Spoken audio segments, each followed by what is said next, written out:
What would happen if there was a full-scale nuclear war between Russia and the United States? Based on non-classified data, the aftermath might go something like this. When one side launches nuclear missiles, the other side detects them and fires back before impact. U.S. submarine-launched ballistic missiles from west of Norway start striking Russia after about 10 minutes.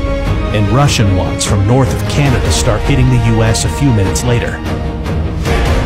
The very first strikes are high-altitude EMP attacks, frying electronics and power grids by creating an electromagnetic pulse of tens of thousands of volts per meter.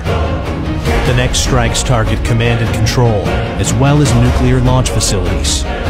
Land-based intercontinental ballistic missiles take about half an hour to arrive. Major cities are targeted, both because they contain military facilities and to stymie the enemy's post-war recovery.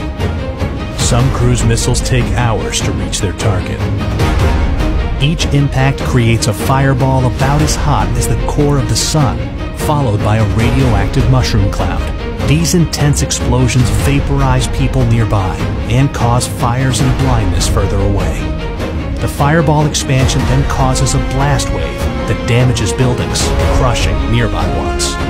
The United Kingdom and France have nuclear capabilities and are obliged by NATO's Article 5 to defend the US. So Russia hits them too.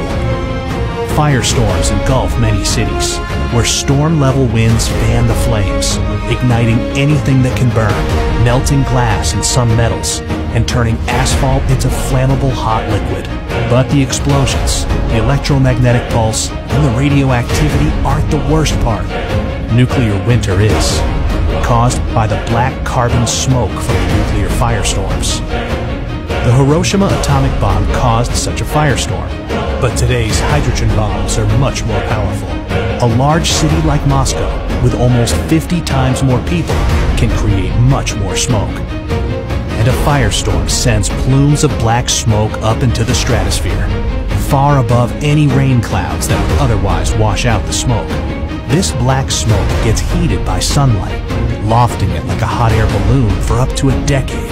High-altitude jet streams are so fast that it takes only a few days for the smoke to spread across much of the northern hemisphere.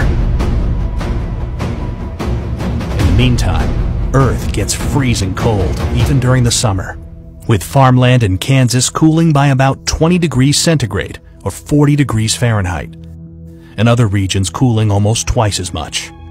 A recent scientific paper estimates that over 5 billion people could starve to death, including around 99% of those in the United States, Europe, Russia, and China.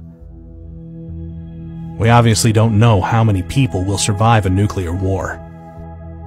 But if it's even remotely as bad as scientists think, then it has no winners, merely losers.